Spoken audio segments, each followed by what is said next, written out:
Bienvenidas y bienvenidos a Pioneras en Salud, una serie de conversaciones impulsada por la Plataforma Española de Innovación en Tecnología Sanitaria de FENIN, la organización que representa el sector de la tecnología sanitaria en España y trabaja para acercar la innovación a los profesionales, a los pacientes y a la sociedad. En cada capítulo, mujeres referentes en el ámbito de la tecnología sanitaria comparten su experiencia profesional y dialogan sobre liderazgo, retos y el impacto real que este sector tiene en la salud y en nuestro día a día. Esto es Pioneras en Salud y yo soy Isabel Ayo, directora de comunicación para España y Portugal en GE Healthcare. Y hoy me acompaña alguien que lleva años marcando el paso en el mundo del diagnóstico y la innovación en salud. Ella es Adriana Rubio, directora general de Roche Diagnostics en España. Adriana, un gusto tenerte aquí con nosotros y bienvenida. Gracias, Isabel, un placer estar con ustedes hoy. Cuentas con una trayectoria internacional estrechamente vinculada al ámbito del diagnóstico y la innovación en salud, desde la que has impulsado una visión estratégica que sitúa el diagnóstico como un elemento clave para mejorar los resultados en salud y la sostenibilidad del sistema sanitario. A lo largo de tu carrera has defendido el valor del diagnóstico avanzado, el uso inteligente de los datos y la incorporación responsable de nuevas tecnologías. Pero algo que siempre destacas es que la innovación solo tiene sentido cuando llega a la práctica clínica, ¿no? Al final, al profesional que toma las decisiones y al paciente, que somos todos nosotros y que necesitamos la innovación en el día a día. Y hoy vamos a hablar precisamente de eso, sobre cómo el diagnóstico, la inteligencia artificial y los datos están impulsando una medicina más personalizada. ¿Qué retos tenemos por delante para que la adopción tecnológica sea realmente equitativa en España? Y por último, Adriana, te haré un par de preguntas sobre cómo ha evolucionado el liderazgo femenino en la alta dirección de nuestro sector. Así que si te parece bien, comenzamos. Adelante.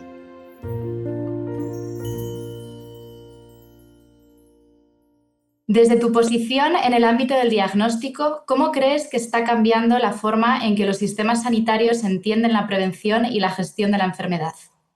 Gracias, Isabel. Si pensamos en el diagnóstico como el héroe silencioso de los sistemas sanitarios en el mundo entero y vemos como durante todo el recorrido de vida de una persona tiene diferentes contactos con las pruebas diagnósticas.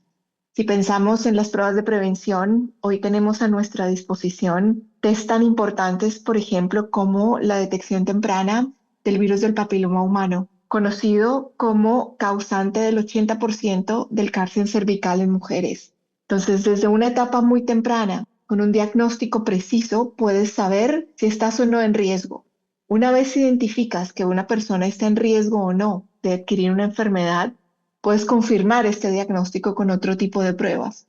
Volviendo al ejemplo del papiloma humano, puedes identificar si esta infección es por un genotipo de alto riesgo o de bajo riesgo. Y con esta información puedes tomar decisiones clínicas que impactan la vida de la persona, que pueden prever el desarrollo de un cáncer que es la principal razón de muerte en mujeres en los países emergentes, el cáncer cervical, y le puedes ahorrar también al sistema de salud una cantidad de recursos importantísimos que pueden ser invertidos en otras áreas de la sanidad. Así es de que el diagnóstico, el héroe silencioso que está presente a lo largo de toda nuestra vida, desde prevenir, identificar riesgo, confirmar un diagnóstico, hasta poder identificar si nos hemos curado o no de una enfermedad.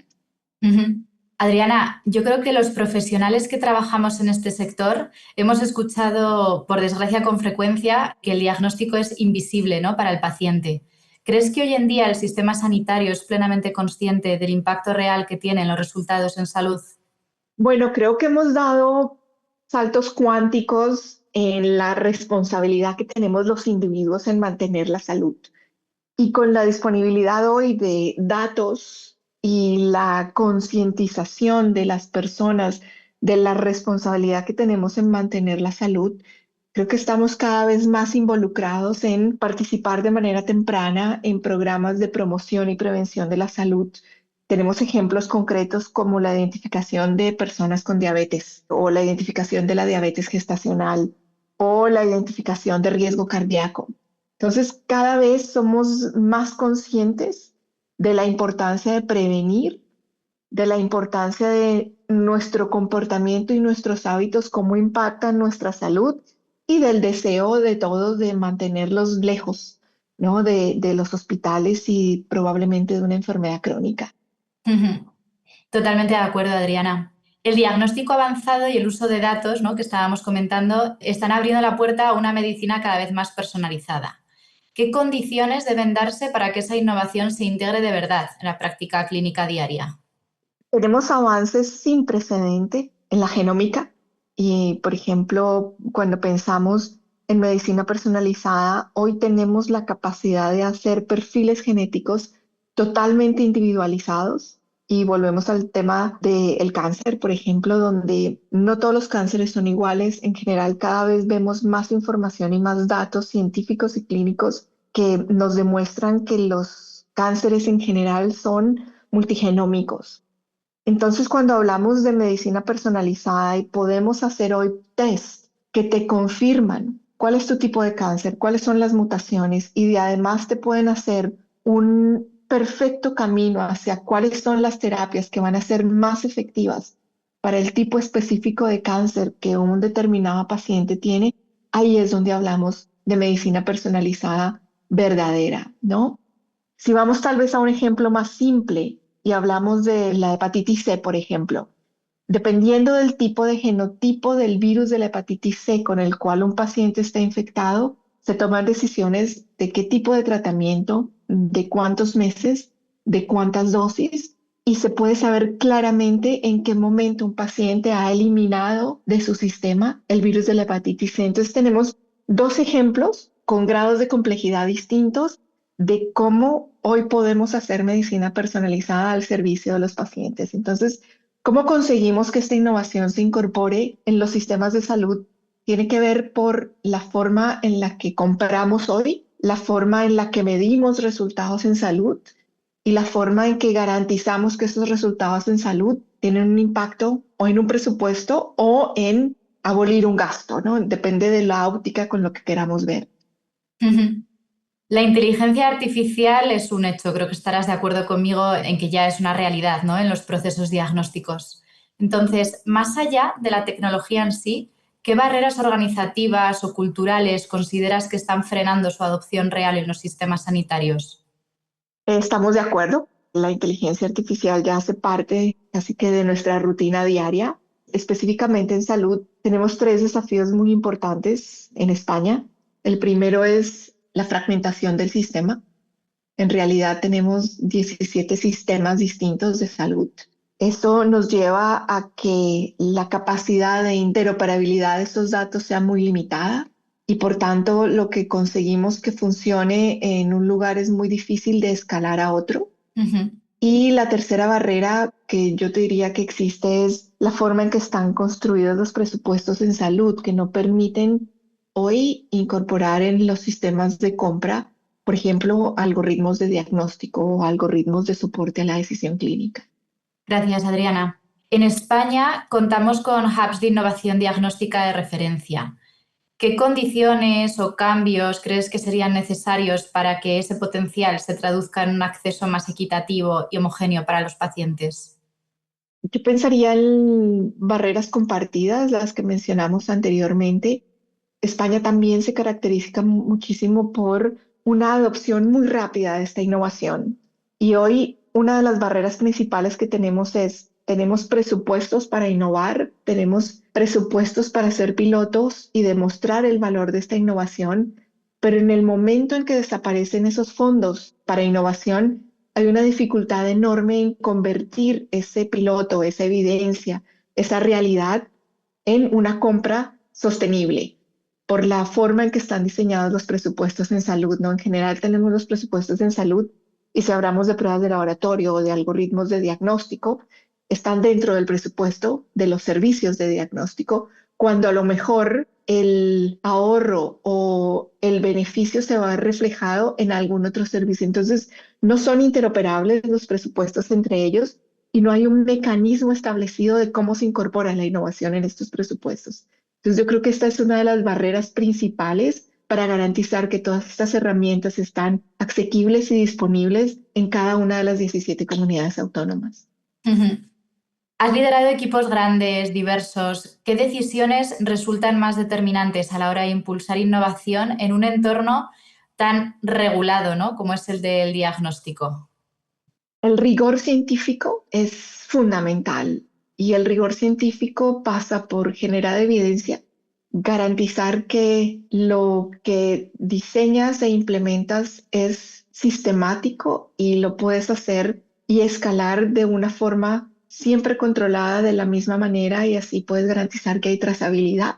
Y a tu pregunta de cuando lideramos equipos grandes y cuando tenemos estos desafíos enfrente de nosotros, este rigor científico tiene que hacer parte de la cultura, de la forma en que diseñamos un producto, bien sea un producto físico o un producto digital, en la forma que se diseñan los estudios clínicos para garantizar que son inclusivos y que generan evidencia que nos permita escalar estos productos en cualquier parte del mundo.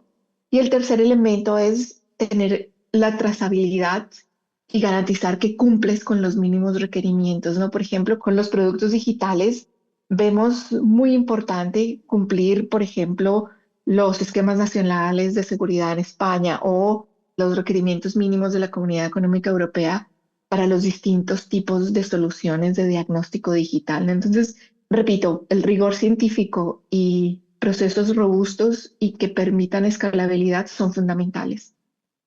Perfecto. Y ahora, Adriana, entrando en un tema que también atraviesa tu trayectoria y la de muchas otras mujeres en puestos de responsabilidad dentro del sector, ¿crees que las mujeres aportan una mirada diferencial en la gestión de la innovación sanitaria? ¿En qué aspectos lo has vivido tú a lo largo de tu trayectoria? Mm, no me gustaría hablar de diferencias, sino me gustaría hablar de complementariedades, ¿no? En cualquier equipo humano, la diversidad, diversidad de pensamiento, diversidad de experiencia, diversidad de conocimiento, aportan valor. Y en cualquier posición de liderazgo, creo que el rol fundamental del líder es poner su experiencia al servicio de estos equipos diversos y conseguir lo mejor de cada una de las personas, independientemente del género, para conseguir que los proyectos avancen, se tomen decisiones en beneficio y sobre todo para quienes trabajamos en salud es tomar decisiones en beneficio de los pacientes a los que servimos y con una calidad sin paralelo, ¿no? Entonces, creo que para mí la diversidad de pensamiento y experiencia es fundamental. Y para cerrar la conversación, Adriana, ¿qué consejo o qué mensaje te gustaría trasladar a las jóvenes profesionales que quieren desarrollar su carrera en nuestro sector?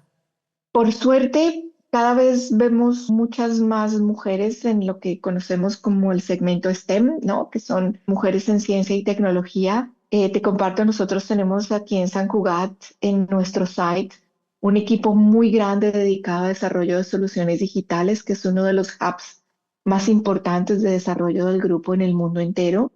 Y cada vez vemos perfiles técnicos mucho más balanceados en cuanto a género, pero también mucho más balanceados en cuanto a experiencia. Y cuando me refiero a experiencia, me refiero a experiencia en distintos tipos de mercados, en entender distintos tipos de sistemas de salud. Entonces, yo lo que le diría a todas las personas es construyamos nuestra diversidad de pensamiento a través de distintas experiencias, siempre con curiosidad, siempre con este ánimo de entender que en cualquier proyecto o en cualquier país o en cualquier segmento hay un aprendizaje y que ese aprendizaje viene con nosotros a ser parte de nuestra experiencia, de nuestra, ¿no? nuestra mochila de conocimiento, pero principalmente entender que podemos ponerlo al servicio de otros y a liderar a través del entendimiento común. Pues Adriana, muchas gracias por tu tiempo, gracias por acompañarnos y ha sido un placer escucharte. Gracias, Isabel. Has escuchado Pioneras en Salud, una iniciativa impulsada por la Plataforma Española de Innovación en Tecnología Sanitaria de FENIN, para visibilizar el liderazgo femenino en la tecnología sanitaria. Puedes seguir el resto de episodios en las principales plataformas de podcast y unirte a los canales de FENIN para no perderte las próximas entregas.